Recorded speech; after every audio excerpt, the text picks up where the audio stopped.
What's going on, Bills Mafia? I'm your boy TG. This is my boy Nature Boy.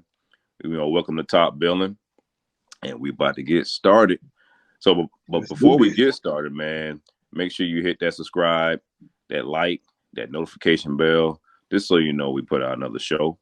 And then also, like I said, leave a comment on there, based on the show or whatever you got to say, because feedback is priceless.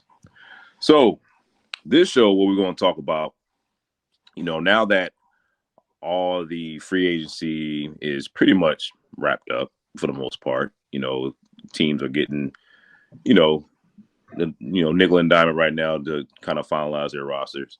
The draft is already done, so the bulk of what's on paper for each team is already done.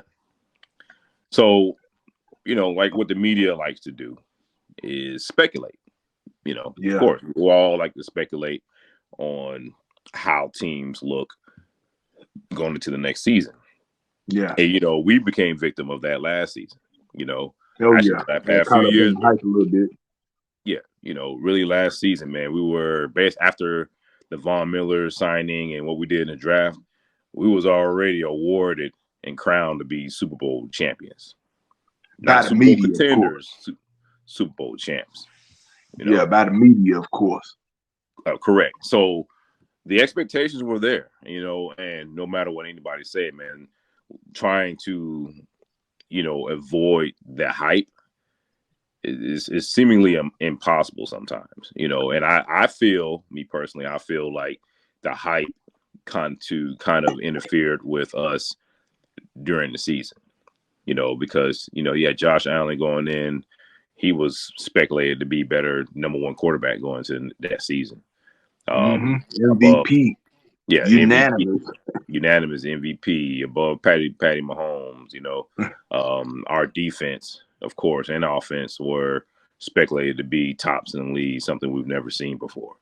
Right. And for the most part, the first couple of games, it kind of, justified it. We were all like, oh my God. Even Bills Mafia was speculating the same thing too. It was exciting. Oh, yeah. We never Wiped seen a roster like this. Champs like they were nothing. Mopped the Titans like they were nothing. And from that point on, it justified everything that the media was saying during the offseason. So it really lifted the bar up that much more higher for the expectations, So Absolutely. Yeah, that was hard to live up to. Yeah. So yeah, exactly. And that heightened the expectations because of how we were playing,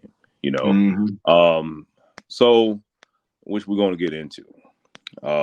There were a lot of things that happened throughout the season, which we're going to speculate on here shortly. But the question is, well, let me say this. Let me say this before I pose the question. We got our asses beat by the Bengals. Yep. On live television. And which, to be honest with you, I didn't really think that we were going to. I felt like there was a possibility we were going to lose that game. Despite of, oh man, you got 2 or 3 offensive linemen out, and they got their third string offensive lineman in. Even with that, based on what I've seen throughout the season, I still felt like there was a possibility that we were going to lose that game. So in my heart, I don't know how everybody else felt. I know a lot of people felt like me. I didn't really think that we were going to reach the Super Bowl this past season based on what we put out on the field, the performances we put down on the field, and outside of key injuries. We got to make sure we can figure that as well. And this was the first season that we really even had to deal with major injury like that to major players, the star players. And it affected us. I'm not going to say it affected us greatly because we were able to still win ball games. But being a true Buffalo Bills fan, if you watch the games week in and week out, you didn't see what you needed to see as a Super Bowl caliber team. We were just squeaking by in wins that we should have been winning by more than a touchdown or, more than 10 points, And that had a lot to do with injuries And one of the key factors that I'm always looking at going into the playoffs. It's two key factors that I'm always looking at going into the playoffs. How's our offensive line playing? How's our defensive line playing? Year before last, going into the playoffs, both sides of the line were playing great heading into the playoffs. Yep. And I told you, and it showed in both playoff games. Actually, maybe not more so the Chiefs game, but the dominance showed in that New England game. But going into the playoffs this year, although having a better record, both lines that I'm not going to say were atrocious, but Josh Allen was running for his life towards the end of the season. He would bail on plays before plays would even almost have time to even set up. Concepts of the routes wouldn't even be forming yet, and he's bailing, rolling out, trying to make something happen. And as far as on the defensive line, we weren't accumulating no pressure towards the end of the season. And I knew, the caliber quarterbacks that we was going to have to face after the first round, that wasn't going to get it. And it showed against the Bengals with a nicked up offensive line. We still couldn't apply any pressure to Burrow. Nope. We had all day. Yeah, all day. But we didn't. But we all know the results. We all know the outcome to that. So after that game, or after that season is ended, Patty Mahomes put on another show, went tit for tat, with Jalen Hurts and the Eagles, and which is a very, very good football team and was considered the best team in the league. Yes. He, even with a high ankle sprain, still showed his dominance, at the quarterback position, his supremacy at the quarterback position, and not only him, it's just the entire team. Right. So the real MVP of that Super Bowl was the Chiefs' offensive line. You had a team coming in on the season with over 70 sacks on that defense, and the Chiefs held them to zero. To me, that was so impressive. Yeah, that was so impressive. And their defense came up with one play. Their defense came up with one play the whole game, on the turnover that went back for a touchdown. And that's ball game right there. Mahomes did what he needed to do. Kelsey did what he needed to do. The stars on that offense came to play ball. The running back, Pacheco, came to play ball. They didn't have as many opportunities as the Eagles did. But when the Chiefs did have opportunity, they made something happen. Yeah. They extended drives. They did what they needed to do against the top defense and a explosive offense.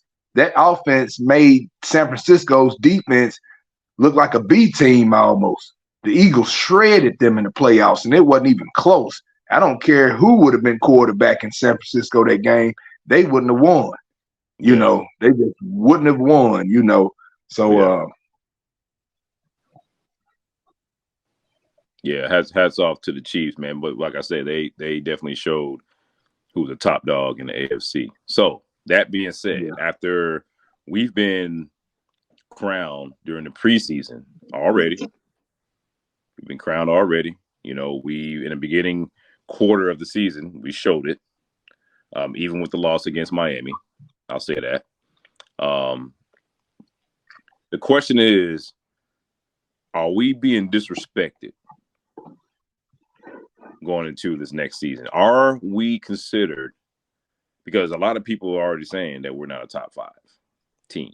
Are we a top 5 football team? Not in the NFL, but let's stay in the AFC. Are we a top 5 football team in the AFC going to the next season? In my eyes, we are. In my eyes, we're still the number 3 team in the AFC behind the Chiefs and the Bengals. I understand the Jets got better, adding Aaron Rodgers. I know that Herbert is steady ascending. That team got better over the offseason, but last year they supposedly got tremendously better on the defensive side of the ball. We still didn't see that out of the Chargers. I'm not really concerned with the Chargers. They have to prove it to me. Miami, I'm not going to say they got significantly better, but they didn't get worse. You know, I feel like their main, contributor against them with their offensive line that hurt them a lot last year. And to me, they did nothing to make that better. They did. Yes, I they did. think the addition of who did they add? I can't remember who they added. They added like two offensive linemen. They added a guard. Really? I'm not sure. Yeah, they added two offensive linemen. Well, whoever it was, it must have been the caliber of ours because ain't nobody talking about it. Ain't nobody talking about it. So once again, they're gonna have to they Miami, they can match up with us well. We know that. But it's all based on how Tua plays, I feel that in the playoff game against the third stringer, our defense, man, they just gave up so many plays that, and Josh Allen giving the ball away. We allowed Miami to stay in that game and tried to give them that game as many times as a team could try to give a game away, but we still so happened to pull it out.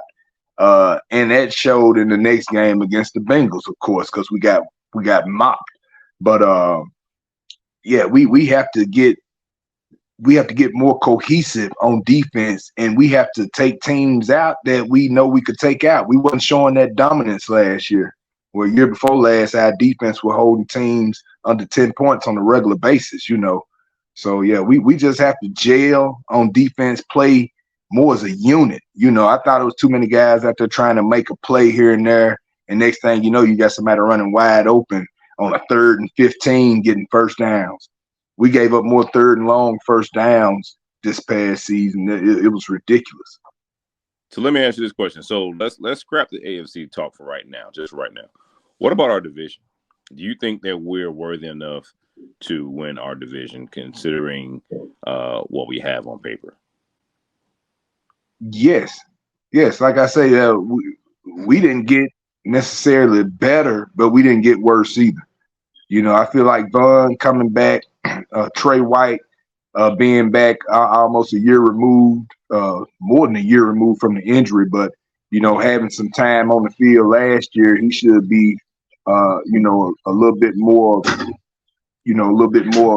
not thinking about that knee as much. Being able to play a little faster. Hyde and Poyer being back 100%. The defense will look a lot different this year. I think we'll be a little bit more athletic on defense at the linebacker position because we'll be a little smaller. I think we'll be able to cover a little better. I'm a little bit concerned about the run defense still, but we have made a slight improvement on the defensive line and Poona Ford. But yeah, I feel like in the AFC East, that's still our division. That the other teams in the AFC East still have to prove that they can win that division. I know we split with Miami and the Jets, but those are good rosters.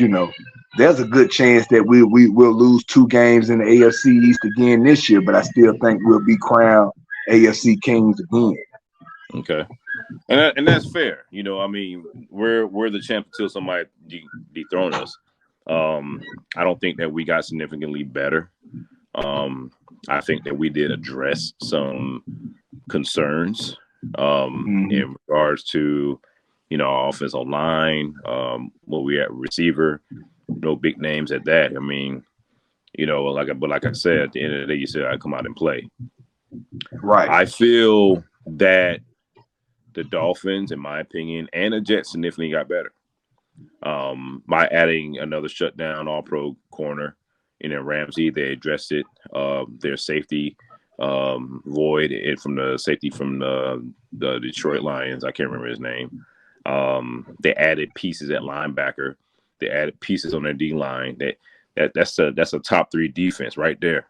I think the top 5 defenses and 3 of the top 5 defenses will come out of the AFC East. You know what I'm saying? Yeah. And New But England's they're gonna one of always them. New England's gonna always be a top 10 defense regardless. Yeah. Especially when it comes to giving up points. They're always in the top Well, you 10. want to say that? I mean, yeah, they would be a top 10, but like I said, top 5. That'd be. I still think that we'll still be a top 5 defense with Sean Mm-hmm. McDermott at the helm because he know how to utilize those pieces that we have. Yes. But with the Dolphins, that's just what I'm talking about with defense. For offense, they did add some pieces on the offensive line, to get better. Like I said, I don't remember the names of them, and I don't know how well they are, but they got addressed very quickly. They still got a stellar left tackle, Oh, yeah. And all this is bar injury. They improved their slot position with the receiver from the Jets, Barrios. Yeah. Braxton Barrios, Miami Barrios, kid.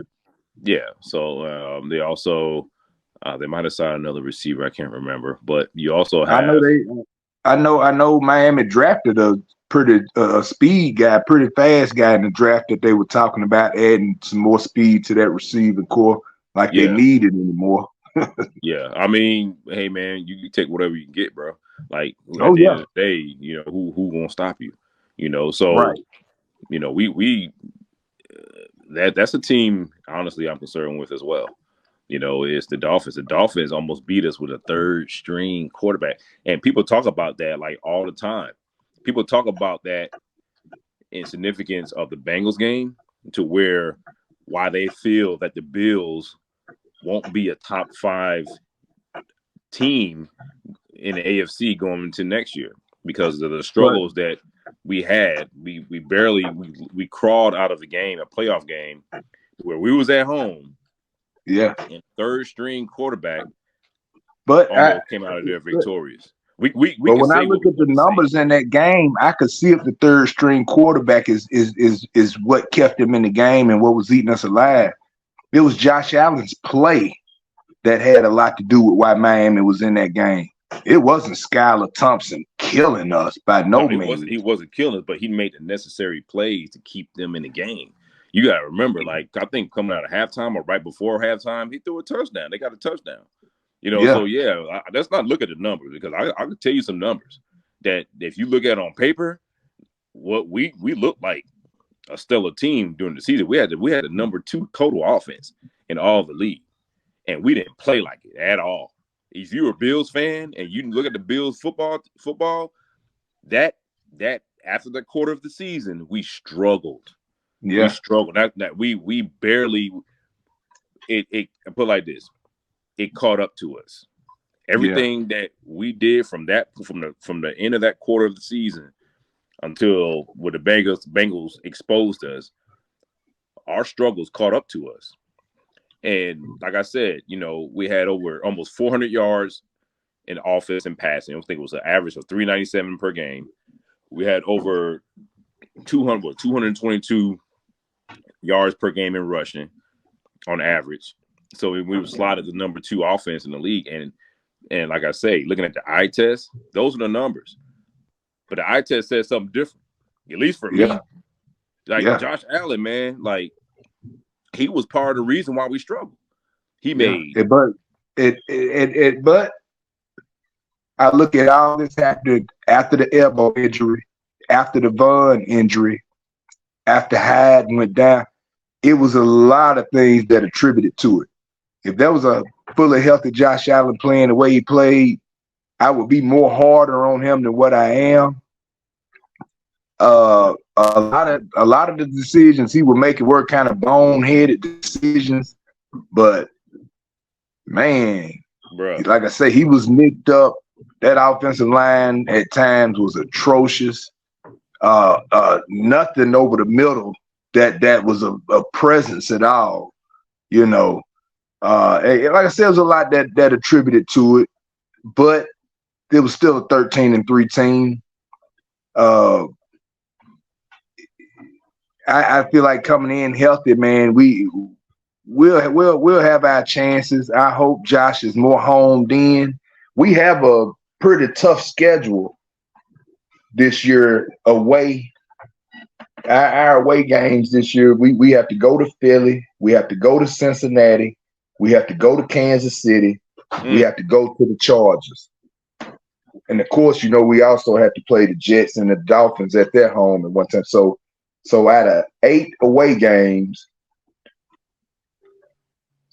6 of them are against potential playoff contending teams, and both of the teams that played in the Super Bowl last year, and one of the teams that played in the AFC, both the AFC Championship teams last year. So this schedule by any stretch will not be easy.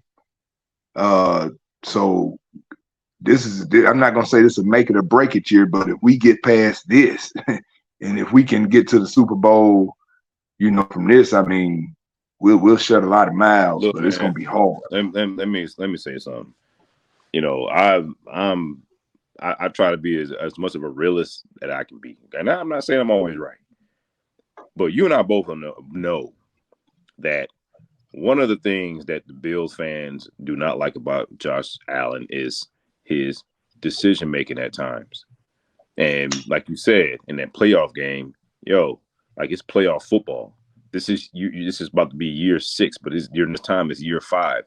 You're still making these bone-headed plays, and it was before that. It was before the injury, man.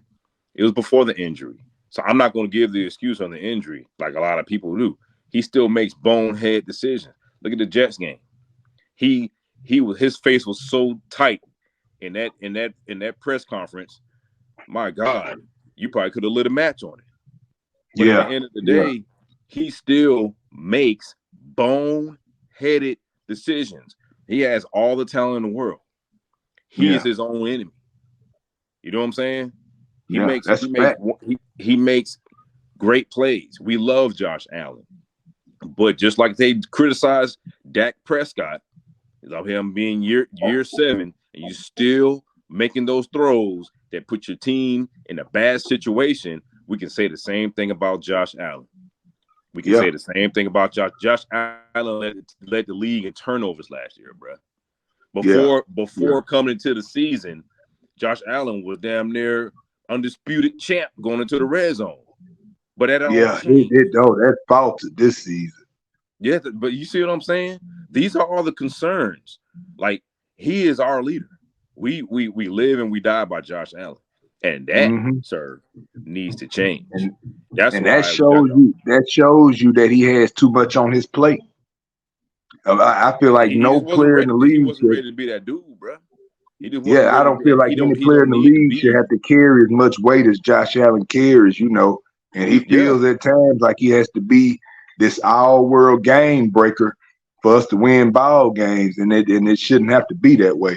But I honestly feel like this year in the skill positions, as far as especially depth pieces, we have a lot more depth at the skill positions to where we can utilize multiple sets, multiple receivers, multiple tight ends, multiple backs. We're loaded in the skill position, and it might not be these, all world names that everybody know, but I feel like Hart is an upgrade. I feel like Sherfield's an upgrade. I feel like, of course, Dalton Kincaid is a major upgrade for us on offense. And both running backs, Latavius Murray and Harris, man, that right there, that should get us excited right there if we utilize them correctly. We have to utilize them correctly, or else they just gonna be names on the roster. But I want to see how this offensive line gels and comes together. Year 2 under Cromer. Like you say, I hope we utilize the running game a lot more than, or implicate it into the offense to where you have to respect it at least. We got a tough hill to climb. Yeah, we got a tough hill to climb. And I agree, man. Like, I wasn't finished venting about Josh. But you get the idea. Like, it's important, and I think he understands that. But action, to me, speaks louder than your words. Like, walking to last season, he's still, like, every year he has to understand that what he needs to do to get better. But I think some moments, it's just, I ain't gonna say it's too big for him, but It seems like it to me. Like Yeah. some moments he thrives in. I've seen the improvement in him thriving in those big moments, but I've seen other moments to where he makes bad decisions. You know, Yeah. and that part To of it, me, go ahead. go ahead, part of it, but like I say, it's not on him. Now, the biggest thing you just said though, and we were jumping for joy when it happened. Ken Dorsey has to utilize these pieces on paper. Mm-hmm. Oh man, yeah, like it's hard for me to get excited about what we have on paper. I just know in my mind, I'm like, okay, if we use these pieces like we're supposed to expose and create mixed matches for defenses, my God, man, well, I ain't gonna say we'll be unstoppable, but man, we'll be hard. It'll be hard to stop us. You know what I'm saying? Yeah. We'll still be ranked up there, top 5 in the league in the offenses. But to be able to throw the defenses off balance by a solid run game, be able to again use the 12 personnel a lot more. We can put 3 backs out there, Mm-hmm. and still, you know what I'm saying? Like if Ken Dorsey was that creative, stuff like that can throw the defenses off. Oh But yeah.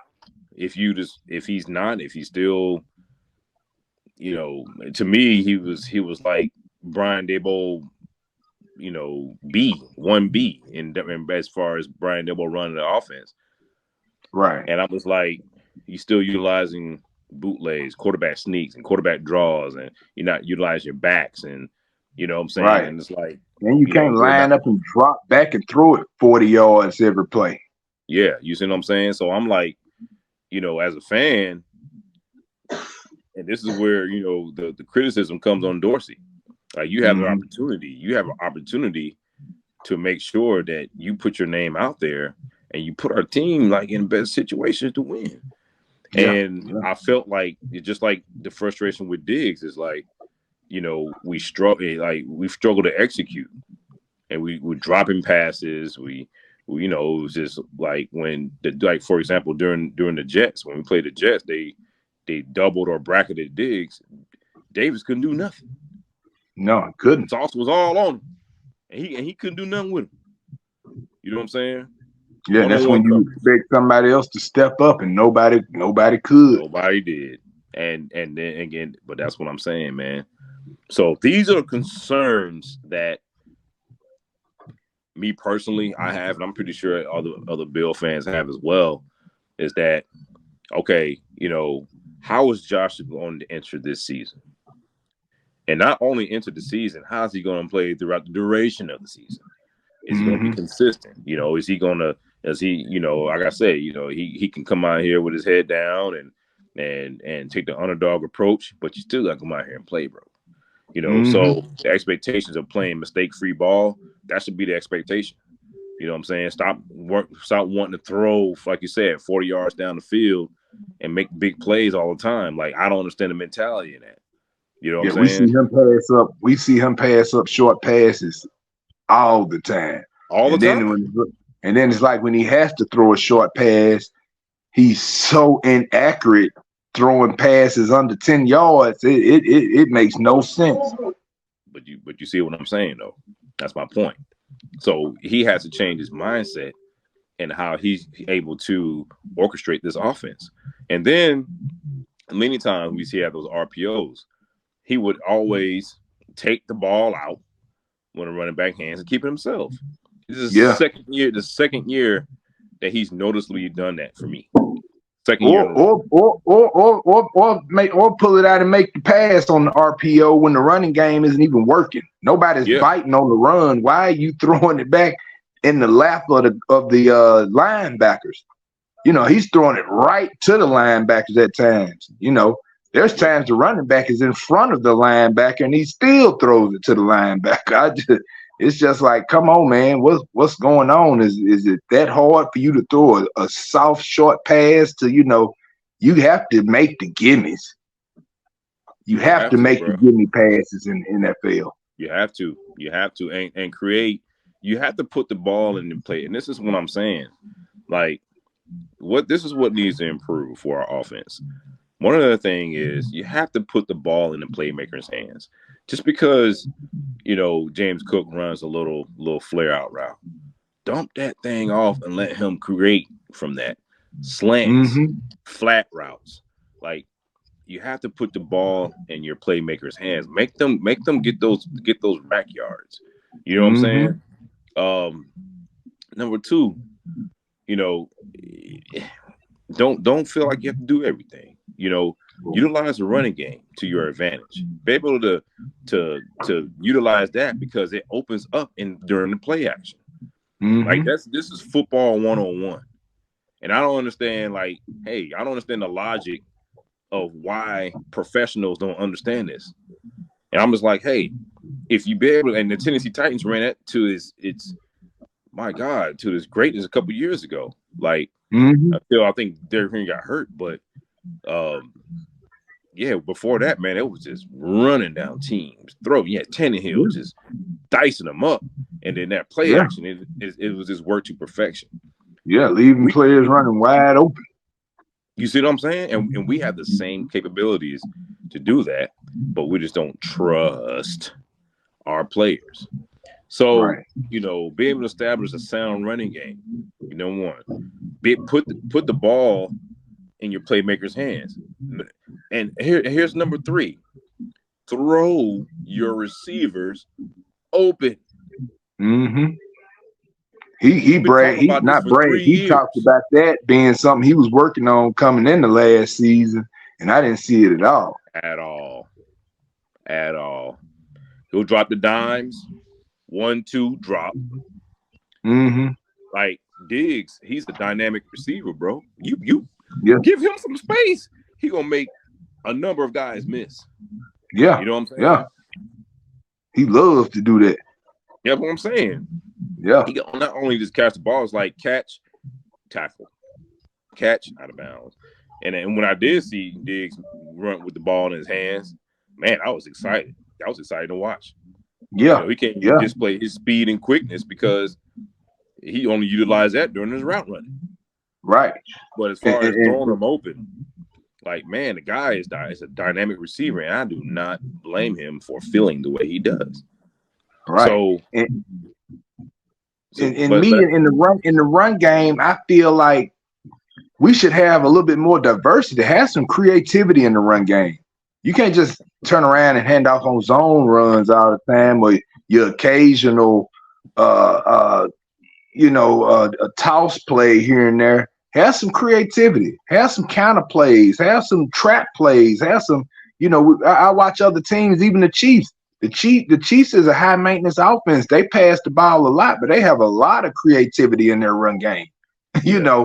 Their offensive linemen do a lot in the run game to create holes and opportunities for the running backs. And our run game is so bland when you watch it. It's just, turn, hand off. Okay, we got that out the way. Now let's line up and try to get the first down on second and long. It's hard to watch at times, especially being an old school fan. You can have a top 10 running game utilizing your running backs and still be an explosive pass offense. It don't all have to be up under center either. I look at the Eagles. They hardly ever line up under center. I mean, I know it's a lot of pistol and stuff like that, but you have a mobile quarterback. You know what I'm saying? Make things look like, other options. I mean, you have the ability to do that, but like I say, is the even the pass game, the concepts, there's no creativity. There's no creativity. Defenses can pick up on these simple concepts. Okay, we see it a little bit in the first quarter. We realize what they're doing, and now we can pick up on. There's no diversity. We lining up 5 wide. Okay, let's run some crosses. Let's get the tight end open. You can't be all dependent on Diggs and based off what his route concept is. If he's not open, then okay, now I got to take off. There's nothing that's being called for anybody else. Don't seem like it to me. Don't seem like it because it's like backyard football. The offensive line's not blocking. Now everything is off script, and that seems like that's towards the end of the season. That's our expectations. Mm-hmm. Off script plays. But what to say? Okay, guys, come on. You just line up 4 wides and let's go. Get open. Yeah, well, they've been looking at that for the past 5 years, so they picking up on that now. Josh rolled to the right. Everybody cover the flats and cover the sidelines pretty much. Yep. Yeah, you get that covered. I mean, then he's late sometimes on the decision to go ahead and run past the line of scrimmage because he's waiting for something to come open deep, and then he ends up taking a dumb sack. I'm like, man, just throw the ball away sometime too. You get the one reasons why Aaron Rodgers' interception rate is so low because he's willing to just throw it on out of bounds. He knows when the play is okay, ain't nothing here. Let me just throw it on out of bounds. Yep. Josh Allen feels like something's gonna come open here late. Let me try to, and it don't work like that all the time. It's gonna bite you in the ass more than it's gonna be helpful. Yeah. It's high risk, kind of high risk, high reward type of thing. Like when he was, buying time. Was this during a playoff game where he was just running to the sideline, kind of like how he did with Dawson Knox, throwing the ball up as he was going out of bounds, and he caught it in the back of the end zone. When James Cook caught that pass right before halftime, and he was buying time. Talking about the back of the end zone. But imagine if that was a pick. So I want to say it's a high risk, high reward type of thing. We hate it, but we love it. Right. But that's kind of plays like that kind of make him great. But at this phase of your career, I think right now what he needs to work on is execution, bro. Like we have to work on execution, make plays when it's necessary. But the biggest thing we have to be working on right now is execution. That's the biggest opportunity that we have. And probably last season, I'll just speak on last season. It's the biggest opportunity that we have had last season is the lack of execution when it comes to, our offense. Now, our defense is something else. That's a totally different show. But as far as in regards to our offense, that's why we have Diggs frustrated as he is. And we're as fans are frustrated. We should be frustrated. If we're not frustrated, then I don't know what we're watching at the end of the day. So on that note, man, I'm gonna pose the question again. After everything we said, all being the same, will the Bills be a top 5 contender? Or, well, let me say this. Do we deserve the disrespect going into next season? I don't think we deserve to not be respected enough to be in the top 5. But does this team deserve criticism? Yeah, they deserve all the criticism that they can receive. All the criticism that's been given is well, it's well given. I mean, look at how we sputtered into the playoffs, and look how we got our ass whooped. Josh Allen went into that Bengals game with his head down already. I felt like, so given the last performance that we put on the field, that's what you have to base it off of. And the last performance was shit. So, yeah, we deserve all the criticism that we getting, but I still believe that we should be respected enough to be a top 5 team. Gotcha. Understood, bro. All right. That's our show, man. But I think we deserve it as well. But I think that is more of being deserved and earning is 2 totally different things. I feel like we have to earn that being placed in the top 5. I know we would come out as AFC East champions 3 consecutive years. But like you said, not only the last game speaks volumes, but the game before that spoke volumes. And until we can show and prove how dominant we can be instead of, keeping teams in the games and still, we're getting better every week. we're going to take one day at a time. And it's like December, mid-December, and we're still saying the same thing. Yeah. We have a lot to work on. Me personally, I feel the disrespect is needed and is necessary because, not outside of everybody bamboozling themselves by crowning the Bills before the season started. That's on the speculators. But to what we have on field and put on field and what was allowed by Coach McDermott, we have a lot of ground to make up. And you have the emergence of Jacksonville, which I still don't think they'll be able to hold our jockstrap, but they're still emerging. You got the Chargers again, who they have to prove it, but you got Kellen Moore as the offensive coordinator. I think that offense is going to be explosive. You got the Jets again, strong. We got Jacksonville at home as well. We got Jacksonville at home as well. Yeah. I don't know if they're gonna make I don't know if they're gonna make that the London game or not. They tend to love to make us play Jacksonville over in London. But we got, like I say, add Jacksonville to that list of playoff teams. Yeah. But, yeah. So you got them, Chargers, Dolphins. I mean, we have a lot of teams that gotten better. At the end of the day, we got to prove it. But to me, as a Bills fan, I love the fact, outside of saying that we deserve disrespect, I feel like we do. I mean, I feel like, we play our best when we are the underdogs. And when we go in there, and it's all about the mindset of what Coach McDermott is going to give us. If he comes in here and all lax like he's been the past few years, I'm be concerned. If he comes in this season a little bit more fiery, a little bit more hands-on than what he's been in the past couple of years, then that's where I'm like, okay, I think that we can do this thing. So at the end of the day, I love how we're being perceived. I don't see a problem with it. I love when people talk bad about us. We've been talked bad about for over 17 years. But at the same time, we need to use that as fuel and make sure we apply the pressure, and then make sure that everybody respects us and then we finish. Not only does people say that we are, then we play that we are, and then that's what's going to lead us to the Lombardi. So. But all right, man, that's our show. I thank everybody for tuning in. Top billing. Like I say, leave your comments, leave your feedback.